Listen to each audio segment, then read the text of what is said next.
तो हम लोग को बच्चों ये स्टार्ट करना था, that is the theory where we happen to see कि कोई भी क्वालिटी कंसर्न्स ना हो, क्योंकि quality concerns was a huge issue when we said कि हमारा जो चावल होगा और यूएस का जो चावल होगा ये हर इंपोर्ट और एक्सपोर्ट की प्राइस को डिसाइड करेगा।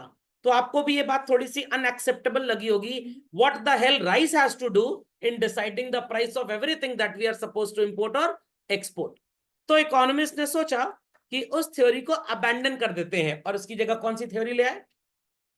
मिंट पैरिटी थ्योरी, जहां पे मिंट शब्द का मतलब क्या होता है? गोल्ड। Got it clear? तो अब इस थ्योरी के अकॉर्डिंगली हमने कौन सी कॉमन कमोडिटी दोनों कंट्रीज के बीच में यूज की जो हमारी करेंसी के इक्विवेलेंस को मेजर करेंगे बच्चों? गोल्ड। Very good. इंडिया में मान लेते हैं किसी जमाने में 10 ग्राम गोल्ड 42,000 रुपए का था, 42,000, कल का रेट 75,200 था, और यूएस में $600 का था। कितने का? $600। तो हमारी कंट्री में 42,000 रुपीज कितना गोल्ड खरीदेंगे बच्चों? कुछ भी नहीं, कुछ भी नहीं। 10 ग्राम। जो अंधे बहरे लूले लंगड़े वो भी जवाब दें। और यूएस में $600 लगाकर आप कितना गोल्ड खरीद सकते हैं? 10 ग्राम। तो इसका ये मतलब हुआ कि हमारी कंट्री में 10 ग्राम गोल्ड जितने पैसे में आएगा और यूएस में जितने पैसे में आएगा वही हो जाएगा हमारा एक्सचेंज रेट। तो हमारे 42,000 रुपीज की बाइंग कैपेसिटी उनके $600 के अंदर है। आई रिपीट चिल्ड्रन, हमारे 42,000 रुपीज की जो हैसियत है उनकी कितनी करेंसी में सेम सो कॉल्ड विटामिन भरा हुआ है? $600। तो $1 will be equivalent to what? 42,000 divided by 600। क्या जवाब आएगा बच्चों? 70। तो $1 कितने का हो गया? 70 रुपी का। इतनी बात सबको समझ में आ गई? तो अगर मैं आपसे बोलूं कि आईफोन $1,000 का है बच्चों, 70 रुपए एक्सचेंज रेट है, तो एक इंडियन को आईफोन कितने का कॉस्ट करेगा? 70,000 का। इंडिया में वेडिंग सीजन चालू हो गया, गोल्ड की डिमांड बढ़ गई, एज अ रिजल्ट गोल्ड का प्राइस बढ़ गया। यूएस में आज भी वो $600 का ही है। सर वहां वेडिंग में गोल्ड, उनकी औकात ही नहीं है गोल्ड देने की, तो इसलिए उनके यहाँ गोल्ड के प्राइस में ज्यादा फ्लक्चुएशन नहीं होता है। अब हमारा 48,000 रुपी उतना ही गोल्ड खरीद पाएगा जितना यूएस में $600 में आएगा। तो बच्चों 6 8 द 48। अब एक्सचेंज रेट बिकम्स व्हाट? 80 रुपी। अब $1,000 का आईफोन यूएस से इंडिया जब आएगा बच्चों तो कितने का पड़ेगा? 80,000। और पहले कितने का पड़ रहा था? 70,000। More people will buy goods from US और less people would buy? More people would buy. पहले आईफोन 70,000 रुपए का पड़ता था इंडियन करेंसी में जब डॉलर 70 का था, आज आईफोन 80,000 का पड़ रहा है। तो मोर पीपल विल बाय और less people will bye? Less people will bye. समझ में आ गया? बट अगर आपके पापा का एक्सपोर्ट बिजनेस है बच्चों और आपके पापा $1 का सामान एक्सपोर्ट करते थे पहले, तो उनकी जेब में कितने पैसे इंडिया में आते थे? 70। आज जब वो $1 का सामान यूएस एक्सपोर्ट करेंगे तो उनके बैंक अकाउंट में कितना पैसा आएगा? 80 रुपीज। तो पापा के लिए ये फेवरेबल अपॉर्चुनिटी है या अनफेवरेबल? फेवरेबल। तो what will happen children? Exports बढ़ जाएंगे इस केस में और इंपोर्ट्स कम हो जाएंगे। ये बात सबको समझ में आ गई? यूएस में डॉलर का प्राइस सेम है, इंडिया में बहुएं थोड़ा सासू माँ से त्रस्त है, सासू माँ भी बहुओं से त्रस्त है। पति बेचारा धोबी का कुत्ता, ना घर का ना घाट का, इधर जाऊं कि उधर जाऊं। क्यों त्रस्त हैं? दोनों जने दोनों हाथ से पैसे लुटाए पड़ी हैं, लुटाए पड़ी हैं। सासू माँ 1 किलो गोल्ड खरीद के लाती है तो बहुरानी 900 ग्राम खरीद के लाती है। सासू माँ सो कॉल्ड 5 सूट लेके आएंगे तो बहुरानी 15 ले आएंगी। जब पूछा जाता है ऐसा क्यों रहा है, अरे उन्होंने उनको 5 गिफ्ट किया, हम 10 नहीं गिफ्ट करेंगे उनको? खरबूजे पे छुरी चले या छुरी पे खरबूजा चले, जेब तो पति की और ससुर की ही कटेगी। समझ में आया कि नहीं आया? तो अब इंडिया में पति ने सोचा मैं घर छोड़ के भाग जाऊं। पति भाग गया, सास बहू एकदम मस्त खुश, गया दलिद्र कम से कम। दिमाग खराब कर रखा, सुबह नाश्ता खिलाओ, दिन में ये, शाम को हो। तो इन दैट केस अब सास बहू घर में अकेली थी, पति भाग गया घर छोड़ के। और पति चतुर था, आपकी तरह मेरी तरह, घर से ढेर सारा गोल्ड लेके भागा है। और क्या करेगा? गोल्ड मार्केट में बेचने चला जाएगा, तो मार्केट में गोल्ड की सप्लाई बढ़ेगी, खरीदने वाले उतने लोग हैं ही नहीं, तो गोल्ड का प्राइस क्या होगा बच्चों? कम हो जाएगा। और कम होके कितना हो गया? 36,000। यूएस में आज भी गोल्ड लगभग कितने का है? $600। तो हमारे यहाँ जो चीज 36,000 रुपए में आएगी बच्चों, उनके यहाँ कितने में आएगी? $600 में। तो अब $1 is equivalent to what children? 60। अब हमारा आईफोन फिर से कितने का आ जाएगा बच्चों? 60,000 का। समझ में आ गया? तो अब लोग ज्यादा इंपोर्ट करेंगे या 80 रुपये में ज्यादा इंपोर्ट किया करते थे? अब इंपोर्ट ज्यादा होगा। आपके पापा बिजनेस करते थे, पहले $1 का सामान जब यूएस जाता था तो उनके पास 80 रुपीज आते थे। अब $1 का सामान जब यूएस जाएगा तो उनके पास सिर्फ 60 रुपए आएगा। क्या पापा ज्यादा इच्छुक होंगे बिजनेस करने में? नो। तो अब एक्सपोर्ट्स विल गो। इतनी कहानी सबको समझ में आ गई? नहीं समझ में? पक्का? यहां पे भी बच्चों सो कॉल्ड प्रॉब्लम आ गई।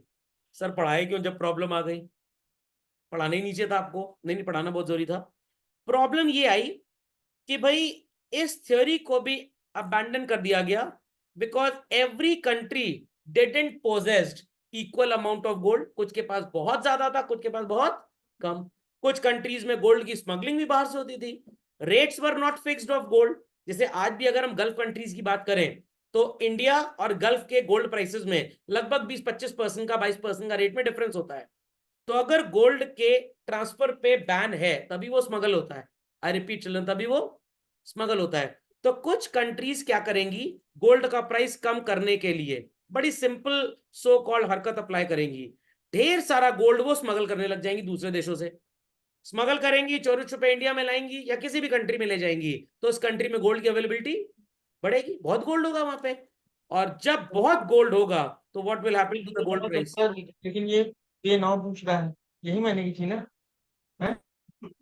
चलिए, कुछ लोग पारिवारिक वार्तालाप भी क्लास के अंदर करने लग जाते हैं। तो ढेर सारा गोल्ड इंडिया में आ रहा है, धनाधन आए जा रहा है, आए जा रहा है, आए जा रहा है, आए जा रहा है, आए जा रहा है। What will happen to the gold price children? Fall. Gold price fall होगी तो एक्सचेंज रेट भी क्या होगा? कम होगा। धनाधन लोग क्या करने लग जाएंगे? इंपोर्ट। बट क्या हमारी कंट्री के लोग एक्सपोर्ट करेंगे? नहीं करेंगे। तो हमारा तो बिजनेस बाहर होगा ही नहीं।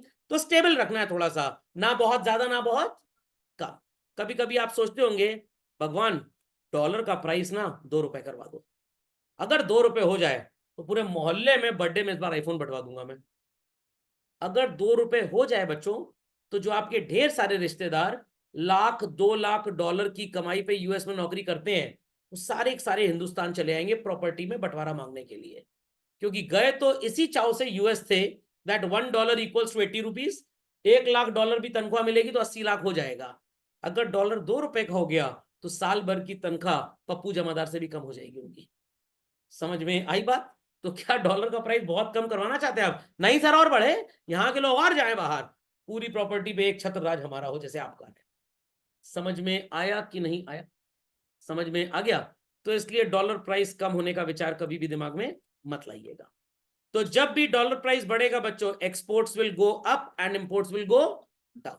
और जब भी डॉलर सस्ता होगा, imports will go up and exports will go down. But इस थ्योरी को भी अबैंडन कर दिया गया। क्यों अबैंडन किया गया, बात समझ में आ गई? Talking to the demand and supply of gold basically.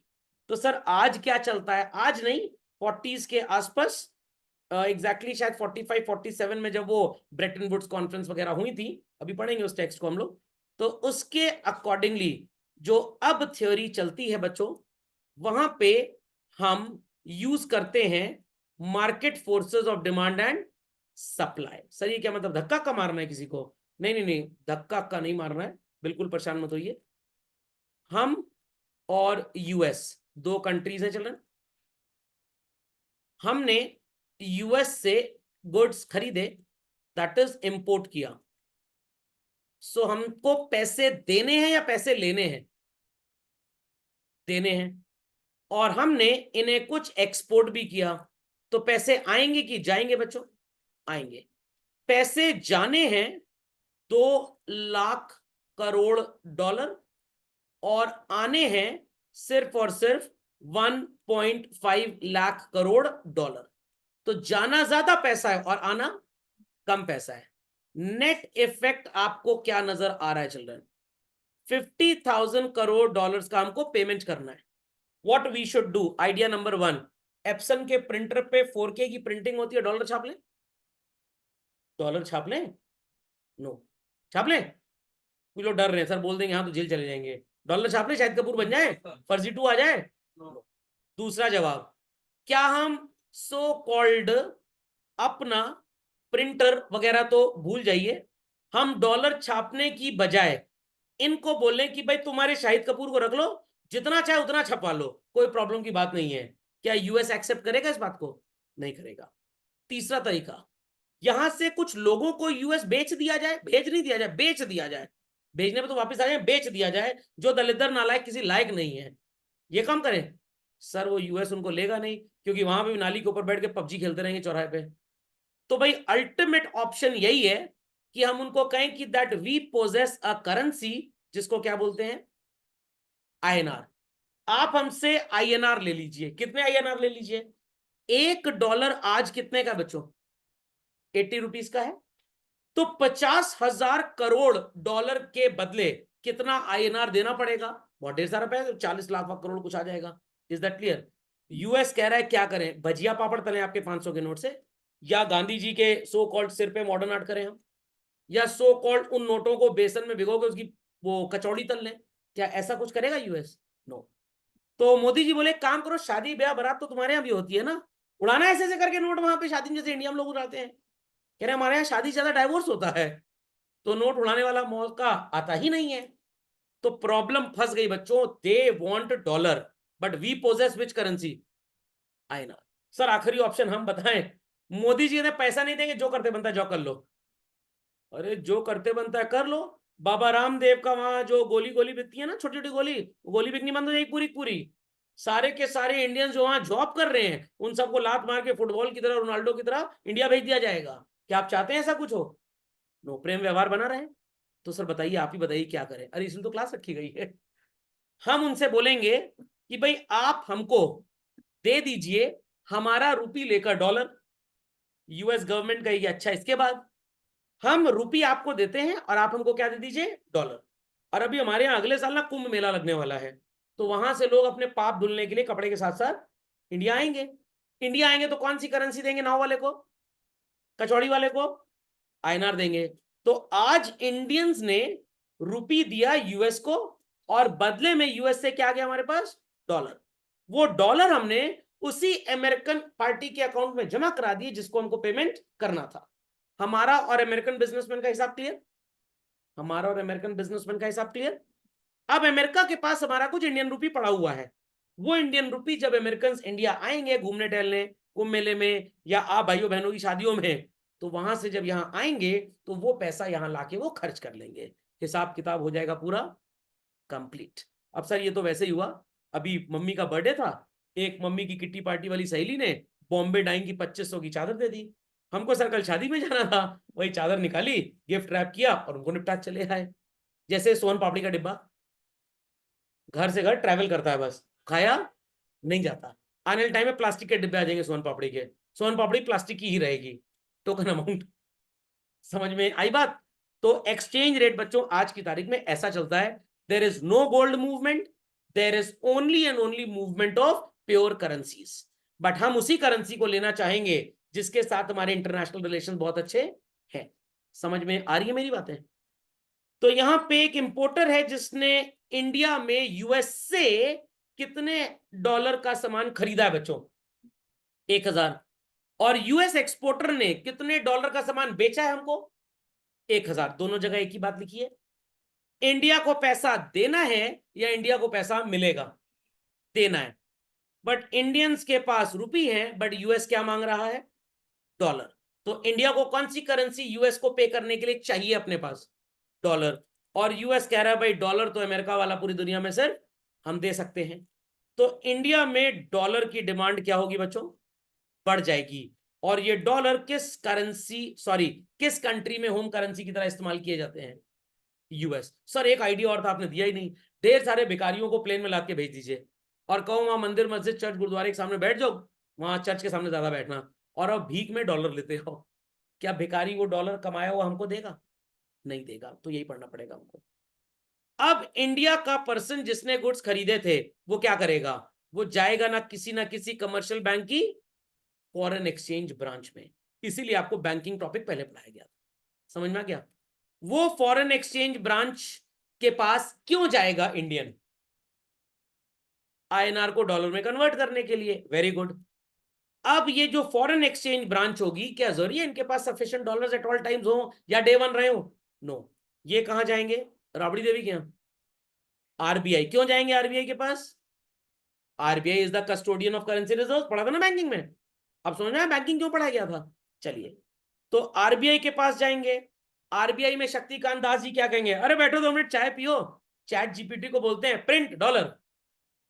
क्या चैट जीपीटी डॉलर छाप देगा? नहीं छापेगा। आरबीआई के पास भी मान लीजिए डॉलर की शॉर्टेज है, तो ये क्या करेंगे? गिड़गड़ाएंगे ऐसे, रैम की भीख मांगेंगे। बिल्कुल। किसके सामने? World bank. वर्ल्ड बैंक कहेगा मेरे पास क्या गुल्लक के पैसा भरा हुआ है? तो आरबीआई कहेगा हमको तो सौरभ सर ये बताए थे कि जब भी पैसे चाहिए होते हैं तो वर्ल्ड बैंक के पास जाना है। अरे सर ने जो बताया तो किताब वाली बात थी। आओ चलो तुमको ले चलते हैं। अब वर्ल्ड बैंक कहां जाएगा आरबीआई को लेकर बच्चों? फेडरल रिजर्व सिस्टम के पास। फेडरल रिजर्व सिस्टम के पास आरबीआई वर्ल्ड बैंक के थ्रू क्यों पहुंच रहा है?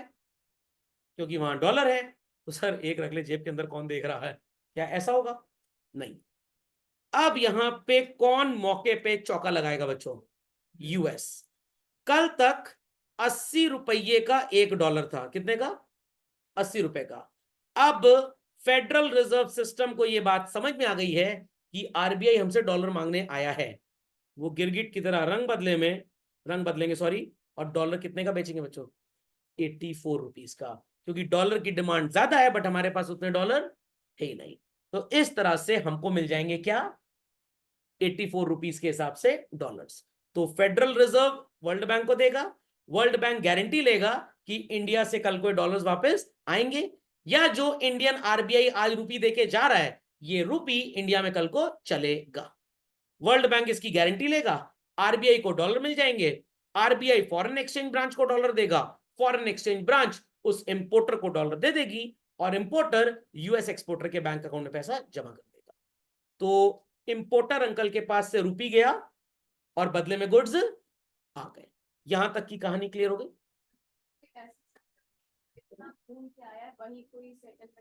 नहीं नहीं नहीं, मैं आपको बता रहा हूं, बात तो पूरी सुनिए। ओरिजिनली ऐसा ही था, डे वन तो ऐसा ही हुआ होगा, लिटरली ऐसा ही हुआ होगा। बट उसके बाद इतना टूरिज्म ग्लोबलाइजेशन होने लग गया। कोई इंसान मान लीजिए यूएस से दुबई आया और आपने फोन कर दिया भाई हम लोग पुराने क्लासमेट हैं, इंडिया मिलने चले आओ। तो वो यूएस से कुछ डॉलर लेके दुबई आया था, उसने दुबई में उसको दिरहम में कन्वर्ट कराया, शॉपिंग की, खाया पिया, अब कुछ दिन के लिए वो इंडिया चला आया। और इंडिया में मैं बैठ गया आपके घर के बाहर कटोरा लेके, तो आपने कहा भिखारी दो थोड़ा सा पैसा, तो उसने $1000 मेरे कटोरे में डाल दिए। तो अब डॉलर कहाँ चला आया? इंडिया में। अब अगर मैं यहाँ पे समोसा खरीदने जाऊं और समोसे वाले को डॉलर दो, फाड़ के फेंक देगा, कहेगा ये क्या, वो पिंकी चूरन स्टोर से तुम लेते आए हो, क्या मेरे को समोसा देगा वो? नो। तो उन डॉलर्स को मैं अपने बैंक में लेके जाऊंगा और बैंक मेरे को इक्विवेलेंट अमाउंट ऑफ रुपी दे देगा। तो डे वन तो यही हुआ होगा जो मेरी स्क्रीन पे है बच्चों, समझ में आ गया? बट उसके बाद से इतना सिस्टम बन गया कि आपके घर में जब भी दही जमानी होती थी, कभी भी सो कॉल्ड दही का वो जो एक्सट्रैक्ट होता है उसकी कमी नहीं थी। बट डे वन क्या किया आपने? कहीं ना कहीं पड़ोसी से तो भीख की तरह मांगा ही होगा। नहीं तो चिली जो नहीं होती ग्रीन चिली, उससे भी दही जमा सकते हैं। खोपड़े में बात गई चिल्ड्रन? तो पहले दिन ऐसा ही इंटरनेशनल ट्रेड में करेंसी सेटलमेंट के लिए हुआ होगा। उसके बाद कभी कोई प्रॉब्लम आई ही नहीं। Logic understood well? नहीं समझे लोग? चलिए। नहीं नहीं, अभी बहुत आएगा। आप बिल्कुल परेशान क्यों हो रहे हैं भाई? एकदम से एकदम पैनिक करने लग जा रहे हैं लोग। शादी कार्ड आए नहीं, अंकल पूछ रहे हैं आइसक्रीम में क्या रखवाएं आप? अरे बेटा सब कुछ है, तुम्हारा ठूसने लायक, परेशान ना हो, डाइजीन की गोली मिलेगी तुमको, एकदम टेंशन मत लीजिए। बस जितना मैं बता रहा हूं इतना समझ में आ रहा है कि नहीं आ रहा है? चलिए अगली कहानी बच्चों, हम ही हम बाकी सब चीनी कम। अब इंडिया क्या बन गया? एक्सपोर्टर। कितने रुपए के गुड्स दलिद्र यूएस वालों को बेचे? 80,000 के। अब यूएस इंपोर्टर ने हमसे कितने रुपए के गुड्स खरीदे चिल्ड्रन? 80,000 के। अब यूएस हमको पे करेगा या हमसे रिसीव करेगा पैसे? पे करेगा। हम कौन सी करेंसी चाहते हैं कि हमारे पास आए? रुपी। बट उनके पास कौन सी है? डॉलर। हम तो वही लालची टाइप के, अच्छा लो डॉलर ही दे दो। अरे जब वो हमारा रुपी नहीं तो हम क्या उनका डॉलर ले? क्योंकि भाई इन्होंने एक किटी पार्टी बनाई थी बहुत पहले, जिस किटी पार्टी का क्या नाम था? United Nations. और इसके पहले भी एक किट्टी पार्टी बनी थी, उसका क्या नाम था? League of Nations. 1945 में यूएन बना था शायद, but actually league of Nations 47-48 तक रहा। तो लीग ऑफ नेशंस में कभी भी यूएस को उतनी ज्यादा इज्जत नहीं मिली। कह रहा हम नहीं साइन करेंगे इसको, हमें नहीं बनना आपका मेंबर, हमारी किट्टी पार्टी अपनी रहेगी। Is that clear? जैसे आपकी मम्मी ने बोला हमारी किट्टी पार्टी है, आपने पूछा वो वाली आंटी है, वो आंटी मुंह फुला बैठी हुई है, क्योंकि जब ये किट्टी पार्टी स्टार्ट हुई उन आंटी को पहले पूछा नहीं गया, अब आंटी मुंह फूल गया है। Is that clear? तो यूएस ने कभी भी लीग ऑफ नेशंस की मेंबरशिप साइन की ही नहीं। खोपड़े में बात जा रही कि नहीं जा रही? फिर यूएस बोला मैं, चाइना, रशिया, यूके और वो कौन है, अरे जिनके ऊपर बम गिराया गया था, जापान, फ्रांस, ये सब कंट्रीज थी, ये 5-6 अपनी किट्टी पार्टी चालू कर दी है। और इनकी किट्टी पार्टी का नाम क्या था? United nation. हमारी ही करेंसी दुनिया भर में चलेगी और बाकी सबको यही मानना पड़ेगा। और हमारा देश उस समय नया नया पैदा हुआ था, लोग सोच रहे थे कि अपने देश को संभालें कि बाहर नेतागिरी करें चल के। तो भैया जो जवाहरलाल नेहरू जी को समझ में आया उन्होंने उस समय कर लिया। अब धीरे धीरे मैंने मोदी जी बोला भैया कुछ करे वरेंगे कि हमेशा डॉलर ही चलता रहेगा हमारे यहाँ? कह रहे आप काहे परेशान हो रहे हैं, मैं बात कर आया हूँ उन लोगों से भी जो सफेद रंग का कपड़ा और प्रेशर कुकर का पाइप पहनते हैं, राहुल गांधी जी बोलते हैं ना शेख लोग, वो सब रेडी हैं। और वो ये भी कह रहे हैं कि सौरभ सर की फोटो लगाओगे तो नोट ज्यादा चलेगा। मैंने कहा नहीं, इतनी इज्जत मेरे को नहीं चाहिए, लेट गांधी जी भी देर ओनली। समझ में आ गया? तो सो कॉल्ड अब इंडिया कह रहा है कोई बात नहीं, डॉलर भी मिल जाए तो चिंता नहीं है। तो इंडिया में कौन सी करेंसी इनफ्लो करेगी बच्चों? कौन सी करेंसी आएगी? डॉलर। Is that clear?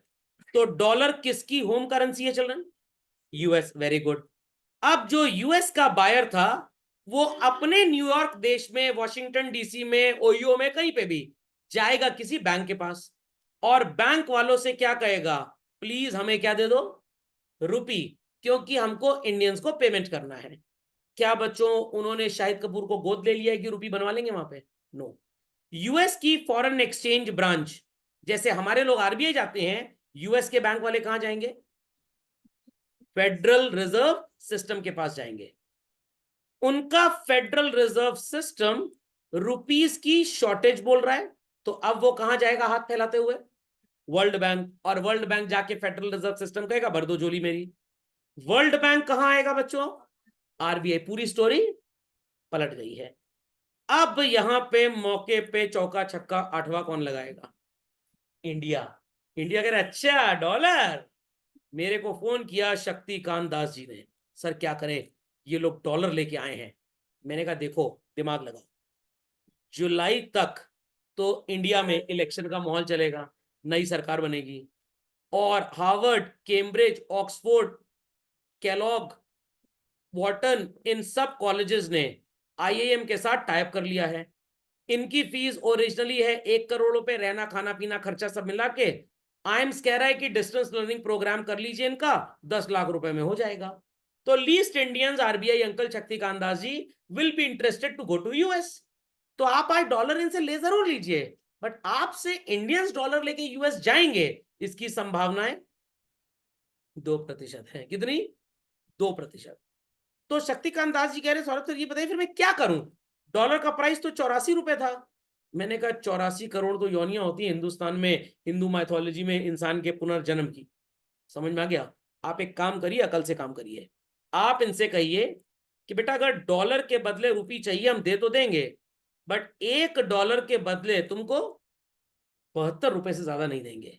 और ये दलित क्या सोच के आए थे कि इनको कितना पैसा मिलेगा? 84, और प्लानिंग भी करके आए थे।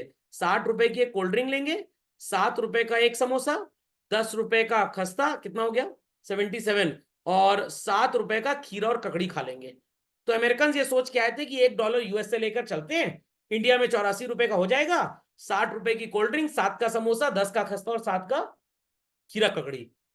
हम हिंदुस्तानियों ने पानी फेर दिया। इनको कह रहे हैं कि आप $1 दीजिए और बदले में रुपी कितना देंगे? सिर्फ 72। तो बेचारे 60 की कोल्ड ड्रिंक लिए, 7 का समोसा और छोटा वाला मिनी खस्ता 5 रुपए का। क्या कंट्री में ज्यादा रुपी फ्लोट होगा बच्चों? नो। तो आरबीआई एक तरह से क्या कर रहा है, मनी सप्लाई को भी ज्यादा हवा नहीं दे रहा। तो US person came to India thinking $1 के बदले में 84 रुपए मिलेगा। हमने बोला पागल समझ लियो क्या, हम 84 रुपए नहीं देंगे, विल गिव यू ओनली 72। अब वो कह रहे हैं क्या करें भाई, मजबूरी है, इंडिया तो हमको जाना ही जाना है। तो वो इंडिया आएंगे हम अपॉर्चुनिटी का फायदा उठाएंगे चिल्ड्रन, और उनको $1 के बदले सिर्फ और सिर्फ कितना रुपये दे देंगे, दैट्स इट, बस। तो अब अगर कोई $1,00,000 लेकर इंडिया आए बच्चों, तो ये पैसा कितना हो जाएगा, सिर्फ 72 लाख। खोपड़े में बात गई। तो जब हमारी नीड ज्यादा होगी, वो हमको डॉलर महंगा बेचेंगे, उनकी गरज ज्यादा, उनकी नीड ज्यादा है, तो हमको उतने ही डॉलर, उनको रुपीस थोड़े कम देंगे। Logic understood? तो जब पेप्सी वालों की कोल्ड ड्रिंक नहीं बिकती, वो क्या बोलते हैं, एक बॉटल पेप्सी के साथ एक सड़ा हुआ चिप्स फ्री दे देंगे। और जब गर्मी में बहुत ज्यादा डिमांड हो जाती है, व्हाट डू दे डू, कि एक बॉटल कोल्ड ड्रिंक का प्राइस अब 10% क्या हो गया बच्चों, बढ़ गया है। तो पूरी कहानी समझ में आ गई, एक्सचेंज रेट की कैसे चलती है, समझ में आ गया, पक्का? अब वो यहां क्यों आएंगे, हम वहां क्यों जाएंगे, हम वहां ज्यादा जाएंगे, वो यहां ज्यादा आएंगे, हम वहां कम जाएंगे, वो यहां कम आएंगे, वो सब बातें आगे करेंगे। तो सिंपल रीजन समझ में आ गया, अगर डिमांड बढ़ेगी, आई रिपीट, डिमांड बढ़ेगी, तो डॉलर हमको सो कॉल्ड महंगी प्राइस में उनसे खरीदना पड़ेगा। यहां तक की स्टोरी क्लियर हो गई चलो, पक्का? तो मैंने आपको बोला भी था कि भाई वीडियो फ्लोट हो जाएगा, और आप टाइम निकाल के इसको लिख लीजिएगा। जो कर्मठ टाइप के लोग हैं उन्होंने लिख लिया है, जो कामचोर दलित हैं उन्होंने कभी नहीं लिखा और लिखेंगे भी नहीं। कोई टेंशन की बात नहीं है, सब पढ़ लिख लेंगे तो दुनिया में चपरासी जमादार प्लम्बर कहाँ से आएंगे, तो कुछ तो वो भी चाहिए। So before we continue further children, the next in sequence everybody is supposed to put down in their copies sufficient pages छोड़ दीजिए पुराना टेक्स्ट लिखने के लिए, at least 3 in number. We have the next heading children, understanding the terms of fluctuation in the exchange rate। क्योंकि इसके बाद से हम इन्हीं शब्दों के बारे में जिक्र करेंगे, तो आपको पता होना चाहिए इन वर्ड्स का मीनिंग क्या होता है। एक पर्टिकुलर डेट पे $1 लेने के लिए आपको 75 रुपीज देने पड़ते थे, कितने बच्चों, 75। तो if I say that iPhone 15 is costing $1,000 children, तो 75 रुपए के हिसाब से iPhone 15 कितने रुपए का एक हिंदुस्तानी को पड़ेगा, कितने का भी नहीं पड़ेगा। $1 75 रुपए का है, iPhone 15 $1,000 का है, तो कितने का पड़ेगा वो, 75,000 रुपीज का। Is that understood? Something happened, what happened, something happened. Sir something क्या, ढेर सारे लोग यूएस पढ़ने जाना चाहते हैं, ढेर सारे लोग अपनी बर्थडे पार्टी यूएस में सेलिब्रेट करना चाहते हैं, ढेर सारे लोग सो कॉल्ड यूएस में अपनी मुंडन सेरेमनी करवाना चाहते हैं, ढेर सारे पापा मम्मी अपनी 25th मैरिज एनिवर्सरी और दादा दादी जी अपनी 50th मैरिज एनिवर्सरी सेलिब्रेट करना चाहते हैं। ढेर सारे लोगों की ख्वाहिश है कि वो यूएस जाके चर्च के सामने बैठ के भीख मांगे, ढेर सारे लोगों की ख्वाहिश है कि यूएस जाके एमबीए कर लें, ढेर सारे लोगों की ख्वाहिश है पहले यूएस जाके शादी कर लें, रेजिडेंट वीजा वहां का मिल जाए, आराम से बैठ के मंदिर मस्जिद चर्च गुरुद्वारे के सामने भीख मांगेंगे। बट इन सब के लिए पहले आपको कहां जाना पड़ेगा, यूएस। तो यूएस क्या आप पैदल जाएंगे आप बच्चों, नहीं सर पैर थक जाएगा सर, तो कोई बात नहीं कैल्शियम की गोली खा लेना, नहीं सर इतना जा नहीं सकते, तैर के जा सकते हैं, तैर के और ऊपर निकल लेंगे अब यूएस से भी ऊपर, व्हाट इट क्लियर, 13 दिन बाद हलवा पूरी बैठे घर में। कार से जा सकते हैं, बट बीच में कहीं ना कहीं शिप का सहारा आपको लेना पड़ेगा, तो बेस्ट वे इसकी प्लेन से जाएं, और वहां जाके तुरंत तो सो कॉल्ड जिस पर्पस के लिए जा रहे हैं हल होगा नहीं, आपको कुछ दिन तो इंतजार करना पड़ेगा, कुछ आवर्स, तो थोड़े से पैसे तो आपको खर्च करने ही पड़ेंगे। और कौन सी करेंसी यूएस में चलती है बच्चों, डॉलर, वेरी गुड। तो आपको थोड़ा सा डॉलर तो यहां से वहां ले जाने के लिए चाहिए। What will happen in that case children, India में डॉलर की डिमांड बढ़ेगी। तो जाने से पहले ही सर प्लेन का टिकट घर वाले जुगाड़ कर दिए हैं, कटोरा मैंने किचन से निकाल लिया है, एयरपोर्ट के जैसे ही बाहर निकलूंगा पहले वहीं बैठ जाऊंगा, $5-10 वहीं इकट्ठा होगा, फिर कैब करके चौराहे तक जाएंगे, मेन मार्केट तक, फिर वहां बैठ जाएंगे, $200-250 वहां भीख मांग लेंगे, फिर होटल कर लेंगे। इतना एफर्ट सब लोग नहीं कर सकते ना, तो कुछ डॉलर्स तो इंडिया से लेके आपको जाने ही जाने, बट मैंने आइडिया अच्छा बता दिया आप सबको, व्हाट इट क्लियर। तो कुछ डॉलर्स तो आपको चाहिए ही चाहिए। तो बच्चों डॉलर की डिमांड बढ़ेगी कि घटेगी, बढ़ेगी। हमारे जैसे लोगों की डॉलर की डिमांड जब बढ़ेगी तो हम जाएंगे बच्चों कमर्शियल बैंक की कौन सी ब्रांच के पास, फॉरेन एक्सचेंज ब्रांच के पास। जो घर में पढ़ रहे हैं ना सिलेबस पुराना वही जवाब दे पाएंगे बस। फॉरेन एक्सचेंज ब्रांच वाले कमर्शियल बैंक्स कहां जाएंगे, आरबीआई। आरबीआई कहां मत्था टेकेगा, वर्ल्ड बैंक, और वर्ल्ड बैंक वाले कहां जाके मत्था टेकेंगे? Federal reserve system. वहां से डॉलर जब लेने जाएंगे वो मौके पे लगाएंगे। तो कल तक डॉलर प्राइस 75 था, उनको पता लगा ढेर सारे हिंदुस्तानी यूएस आने वाले हैं, what those people would be doing now, वो डॉलर महंगा कर देंगे और आपको एक डॉलर कितने का देंगे? 78 रुपीस का। इस प्रोसेस को बोलते हैं कि हमारा जो रुपी है बच्चों, it is now a weaker currency. और इसको याद रखने का एक तरीका आपको मैं बता देता हूं, नहीं तो आप अंग्रेजी में गड़बड़ी कर जाएंगे। पहले एक आदमी को खींचने के लिए 75 घोड़े लगते थे, 75। अब कितने घोड़े चाहिए? 78। तो घोड़ों की स्ट्रेंथ कम हो गई है ना, तभी हमको नंबर ऑफ हॉर्सेस ज्यादा चाहिए। पहले आपको एक आंसर अटेम्प्ट करने के लिए 75 सेकेंड्स लगते थे, अब आपको 78 सेकेंड्स लग रहे हैं। यू आर थिंकिंग मोर और लेस? मोर मतलब आपका ब्रेन थोड़ा सा कम नहीं है तो पूरा कमजोर हो गया। पहले 1 किलोमीटर दौड़ने में 75 सेकंड लगते थे, आज 1 किलोमीटर दौड़ने में 78 सेकंड लग रहे हैं, तो आप कमजोर हो गए हैं। याद रखेंगे इस तरह से। अगर हमारे प्राइम मिनिस्टर या फॉरेन अफेयर्स मिनिस्टर, वो जयशंकर जी है ना, वो यूएस के फॉरेन मिनिस्टर से बात करें, इंडिया के लोग बड़े बदतमीज हो गए हैं, रुक ही नहीं रहे, दनादन इंपोर्ट किए जा रहे हैं, बहुत ढेर सारे लोग यूएस आना चाह रहे हैं, हमारी कंट्री की तो पॉपुलेशन ही कम हो जाएगी, हमारा देश ही पूरा बर्बाद हो जाएगा। तो जो बिडेन साहब, आपने 17 न्यूक्लियर रिएक्टर हमसे किराए पे लिए हैं, वहां पे वो जो इंडियंस काम कर रहे हैं वो भी इंडिया छोड़ के जाना चाह रहे हैं, तो आपकी न्यूक्लियर रिसर्च की बैंड बच जाएगी। जो बिडेन कह रहे हैं, मैं सर का स्टूडेंट नहीं था, सौरभ सर का, मैं इतना पढ़ा लिखा नहीं हूं, करना क्या मोदी जी ये बताओ। मोदी जी कह रहे हैं आप एक काम करिए, आप डॉलर का प्राइस बढ़ा दीजिए। जब भी हमारे बैंक वाले, हमारे लोग आपसे डॉलर मांगने आए, जो डॉलर आप कल तक 75 का देते थे, अब वो 78 का दीजिए। तो हमारे लोग यूएस नहीं जाएंगे। क्यों नहीं जाएंगे? क्योंकि यूएस जाने के लिए अब हमको रुपीस ज्यादा चाहिए। पहले अगर $1000 में यूएस आप पहुंचते थे तो इंडियन करेंसी में 75,000 रुपीस की जरूरत पड़ती थी। अब आपको जरूरत कितने रुपीस की पड़ेगी बच्चों? 78। क्या सबके पास 78,000 होगा? होगा? सब लोग यूएस नहीं जा पाएंगे। तो इंपोर्ट्स को रोकने के लिए, यहां की जनता बाहर ना खरीदी करे, ना पढ़ने लिखने जाए, हिंदुस्तान में रहे, तो डॉलर का प्राइस बढ़ा देंगे। और सर उनके लिए जो परमानेंट सेटल होने वाले हैं उनका तो खैर अच्छा आइडिया ही है। इतनी बात सबको समझ में आ गई? तो अब अगर गवर्नमेंट इंटरफेरेंस से ऐसा हुआ, the process is called as what children? Devaluation. Government ने कुछ नहीं बोला है, हमारी गवर्नमेंट ने उनकी गवर्नमेंट के साथ कोई ऐसा कॉन्ट्रैक्ट, कोई ऐसा मेमोरेंडम ऑफ अंडरस्टैंडिंग साइन नहीं किया, हमारी कोई बातचीत नहीं हुई है। आरबीआई की पॉलिसी है, जब तुम आओगे हम अपने हिसाब से डॉलर कन्वर्ट करेंगे। एफआरएस की पॉलिसी है, फेडरल रिजर्व सिस्टम की, जब भी हिंदुस्तानी लोग डॉलर मांगने आएंगे हम अपने हिसाब से डिसाइड करेंगे। तो उन्होंने अपने हिसाब से डिसाइड किया और किसी की नहीं सुनी, और डॉलर का प्राइस 75 से बढ़ा के क्या कर दिया? 78। तो this automatic measure children is known as what? Depreciation. और अगर मैनुअल मेजर होगा तो आप इसे क्या बोलेंगे? डीवैल्यूएशन। तो जब भी आपको सेम डॉलर्स के लिए ज्यादा रुपी पे करना पड़ता है, ध्यान दीजिएगा बच्चों, सेम डॉलर्स के लिए ज्यादा rupee, your rupee becomes what? A weaker currency. समझ गए इस बात को? और इस प्रोसेस को अगर ऑटोमेटिक किया गया, अपने आप चल रहा है, तो डेप्रीसिएशन, और अगर गवर्नमेंट इंटरफेरेंस है तो it is called as what? Devaluation. दोनों में समझ में आ गई बातें?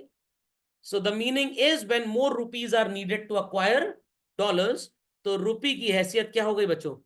कम, और डॉलर की हैसियत क्या हो गई? बढ़ गई। तो अब ज्यादा लोग यूएस से सामान खरीदेंगे, ज्यादा इंपोर्ट होगा या कम इंपोर्ट होगा? कम होगा, क्योंकि पहले जो चीज 75,000 की थी आज कितने की होगी? 78,000 की। तो imports will go down children and exports will go up. यहां तक की कहानी समझ में आ गई? पक्का? अब इसके नीचे भी मैंने कुछ 4 लाइंस लिखी हैं, तो मैं पहले आपको ये समझा दूं, फिर राइट साइड पे चलता हूं। इंडियन एक्सपोर्टर्स के लिए इट इज फेवरेबल और अनफेवरेबल चिल्ड्रन? फेवरेबल। पहले हर $1 का सामान जो हम यूएस एक्सपोर्ट किया करते थे, बदले में इंडिया में एक्सपोर्टर अंकल की जेब में कितने पैसे आते थे? 75। अब $1 का सामान जब एक्सपोर्ट होगा इंडिया से, तो एक्सपोर्टर अंकल की जेब में कितना कैश आएगा इंडियन रुपी में? 78। तो it is favourable for exporters और unfavourable? Favourable. But Indian importers के लिए क्या होगा बच्चों? ये अनफेवरेबल, क्योंकि पहले आप $1000 का आईफोन लेते थे तो इंडियन करेंसी में कितने का कॉस्ट करता था? 75,000। अब कितने का कॉस्ट करेगा? 78। Will Indians be importing more and more? बिल्कुल नहीं। समझ गए इतनी बात को? ये दोनों पॉइंट समझना बड़ा ही डिफिकल्ट है, ध्यान दीजिएगा। Unfavourable for home children? US importer, मतलब इंडिया से जो यूएस सामान खरीदेगा, इंडिया से जो यूएस सामान खरीदेगा। पहले अगर अमेरिका वाले $1 का सामान खरीदा करते थे इंडिया वालों से, कितना बच्चों? $1 का, तो उनको कितने रुपीस का अरेंजमेंट करना पड़ता था हमें पे करने के लिए? 75। अब बेचारों को कितने रुपीस का अरेंजमेंट करना पड़ेगा? 78। तो उनके लिए इट इज बिकमिंग डिफिकल्ट और इजी? डिफिकल्ट, उनको ज्यादा रुपए का अरेंजमेंट करना पड़ेगा। तो क्या वो उतना ही अट्रैक्शन से हमारी चीजें खरीदेंगे? नो। तो it becomes unfavourable for US importers. समझ में आ गई आइडियोलॉजी? लास्ट लाइन क्या लिखी है बच्चों? Favourable for US exporter. पहले यूएस का पर्सन अगर $1 का सामान इंडिया भेजता था, उसको वहां $1 मिलता था, क्योंकि उसको तो डॉलर ही चाहिए ना भाई। बट जब वो जाके फेडरल रिजर्व से कहे कि मैं कुंभ मेला घूमने जा रहा हूं, प्लीज मेरा डॉलर रुपये में कन्वर्ट कर दो, अमेरिकन गवर्नमेंट $1 के बदले कितने रुपए देगी? 75। अब अमेरिकन गवर्नमेंट उसी एक्सपोर्टर अंकल को $1 के बदले कितने रुपए देगी? 78। तो that American exporter will get more Indian rupee, same Indian rupee और लेस इंडियन रुपी। मोर, पहले $75 मिलता था, अब कितना मिलेगा? 78। तो उसके लिए फेवरेबल हुआ बच्चों कि अनफेवरेबल हुआ? फेवरेबल। समझ में आ गई बात? Clearly understood? चलिए इसको झटपट आप लिख लें बच्चों, quickly. So let's proceed further children. Many a times it was observed कि भाई यूएस के लोग कह रहे हैं चलो बड़ा सुना है इंडिया के बारे में, चलें घूम टहलाएं। बहुत लोग इंडिया आना चाह रहे हैं, तो क्या वहां से वो लोग कटोरा लेके चलेंगे बच्चों? Answer no. वो लोग वहां से आएंगे तो अपनी भी कुछ करेंसी जेब खर्चा वगैरह लेके आएंगे कि नहीं आएंगे? तो इंडिया में डॉलर की सप्लाई क्या होगी बच्चों? बढ़ जाएगी। बट हमारा आरबीआई कह रहा है भाई हमें तो इतने डॉलर्स आने वाले टाइम में कभी चाहिए ही नहीं, तो भाई हमें तो कृपया करके आप डॉलर ना दें, आप आइए हिंदुस्तान और रुपया कहीं से अरेंज कर लीजिए। अमेरिकन सिटीजन्स आर सेइंग या तो हम वो पाकिस्तान से डुप्लीकेट नोट लेके चले जाएं, आरबीआई कह रहे हैं नहीं हम एक्सचेंज कर देंगे, परेशान मत होइए। अच्छा सर, डुप्लीकेट नोट अगर आ जाए तो कंट्री में नुकसान ही क्या है? अरे नुकसान क्या है? मनी सप्लाई भयंकर बढ़ जाएगी, मनी सप्लाई, तो इन्फ्लेशन आएगा कि नहीं उससे? तो अब आरबीआई कह रहा है ठीक है आप आइए, बट अगेन हमारे को बहुत ज्यादा जरूरत डॉलर की नहीं है, मोस्ट मैक्सिमम आपको दे पाएंगे पर डॉलर एक्सचेंज करके कितना रुपी? 72। तो अमेरिकन बेचारे यही सोच के आए थे, $1 $75 का है, हर अमेरिकन एक एक $1000 अपनी जेब में भर के ले आया, एक्सपेक्टिंग कि इंडिया चल के ये पैसा कितना हो जाएगा? 75,000।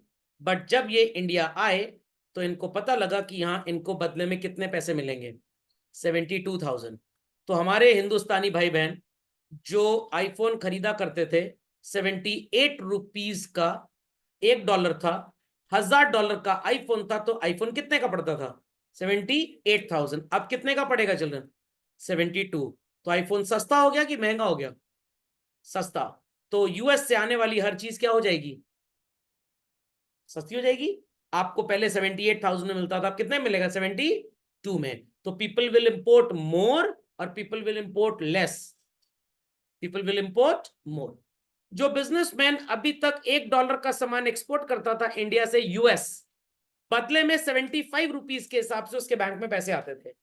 अब जब वो $1 का सामान एक्सपोर्ट करेगा बच्चों, बेचारे को कितने पैसे मिलेंगे?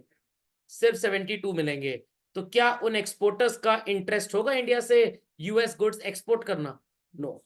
तो हमारे इंपोर्टर्स के लिए फेवरेबल हो जाएगा, बट हमारे एक्सपोर्टर्स के लिए this opportunity is what children? Unfavourable. कितनी बातें समझ में आ गई? अगर दो कंट्रीज की गवर्नमेंट्स आपस में बैठ के बात डिसाइड कर लें कि भाई अगले 3 महीने के लिए $1.72 का कर दिया जाए, then it is called as what? Revaluation. Sir ऐसा गवर्नमेंट करेगी क्यों? यूएस कह रहा है कि हम एकदम भीख मांगने की कगार पे आ चुके हैं, हमारे यहाँ बहुत ढेर सारे गुड्स बन के तैयार पड़े हैं, बट हमसे कोई खरीदने वाला है ही नहीं। तो उन्होंने मोदी जी से रिक्वेस्ट किया कि भाई अपने देश में डॉलर का दाम थोड़ा कम कर दो। क्या कर दो? कम, तो आपके इंडियंस के लिए यूएस से कोई भी सामान खरीदना पहले के कंपैरिजन में बहुत चीप होगा कि एक्सपेंसिव होगा? चीप होगा, तो ज्यादा खरीदेंगे। तो हमारे गुड्स का स्टॉक जब क्लियर होगा, हमारे यहाँ जब सप्लाई सही हो जाएगी, तो हमारी फैक्ट्रीज फिर से स्टार्ट होंगी और देश की तरक्की हो जाएगी। समझ गए इस बात को? बट अगर आरबीआई को लग रहा है कि लोग तो यहाँ आ रहे हैं बट हमें कोई जरूरत नहीं है डॉलर्स की, हम तो भैया कम ही पैसा देंगे, कोई गवर्नमेंटल इंटरवेंशन नहीं था, then this automatic measure is called as what children? Appreciation. अब ये पढ़ाना जरूरी क्यों होता है? क्योंकि बच्चे 78 को एप्रिसिएशन समझ लेते हैं और 72 को डेप्रिसिएशन, एकदम ही उल्टा कॉन्सेप्ट चला जाता है, इसलिए समझना बहुत जरूरी है। तो जब आपको सेम डॉलर्स के लिए पहले के कंपैरिजन में ज्यादा रुपी देना पड़े तो इट इज डेप्रिसिएशन, कम देना पड़े तो it is appreciation. Got it clear children? तो rupee has become what children? A stronger और a weaker currency? Stronger currency. ये बातें समझ में आ गई सबको? अब आपको कम रुपी देने पड़ेंगे सेम नंबर ऑफ डॉलर्स को अक्वायर करने के लिए, रुपी की हैसियत बढ़ गई, डॉलर की औकात गिर गई। सर यूएस इंपोर्टर के लिए कैसे फेवरेबल है? यूएस इंपोर्टर कौन होता है? जो यूएस में इंडिया से गुड्स खरीदता है या यूएस से इंडिया को गुड्स बेचता है? यूएस में इंडिया से गुड्स खरीद रहा है। पहले जब वो गुड्स खरीदता था $1 के, तो उसको हमें पेमेंट देने के लिए कितने पैसे की व्यवस्था करवानी पड़ती थी? 75। बट अब उसको सिर्फ 72 का ही अरेंजमेंट करना पड़ेगा, तो ही फील हैप्पी और सैड? हैप्पी। तो यूएस इंपोर्टर के लिए ये सिचुएशन क्या हो गई बच्चों? फेवरेबल। कौन होता है सर यूएस का एक्सपोर्टर? जो यूएस से इंडिया सामान भेजेगा। पहले $1 का सामान अगर वो हमको भेजता था तो उसकी भतीजी को रुपी में कितने पैसे मिलते थे? 75। बट अब वो अमेरिकन बिजनेसमैन जब $1 का सामान हिंदुस्तान भेजेगा या बेचेगा तो उन्हें पैसे कितने मिलेंगे? सिर्फ 72। पहले वो $1 का सामान हमको बेचते थे, 75 रुपए बन जाते थे उनके, और इंडिया में आके एक कोल्ड ड्रिंक 2 समोसा खा लेते थे। अब वो $1 का सामान जब हमको बेचेंगे तो रुपी कितना होगा उनकी जेब में? 72। वो 1.25 समोसा खा पाएंगे, 2 समोसा पूरा नहीं खा पाएंगे, या 1.5 समोसा खा पाएंगे। समझ गए इस बात को? चलिए, so it is understood by all what is depreciation, devaluation, appreciation and revaluation. तो रीवैल्यूएशन, डिवैल्यूएशन मैनुअल मेजर्स हैं, depreciation, appreciation are automatic measures. Is that clear? नहीं समझ में आई बात? पक्का? चलिए, तो इसी के साथ हमारे टर्म्स खत्म होते हैं बच्चों। अगले टर्न पे आपको एक समराइज व्यू दूंगा कि कैसे दो कंट्रीज के इंटरनेशनल ट्रांजैक्शंस का हिसाब किताब रखते हैं, व्हाट आर द रीजंस जिसकी वजह से कंट्री में करेंसी की डिमांड या सप्लाई चेंज होती है। समझ गए इस बात को? चलिए, दैट्स ऑल फॉर टुडे।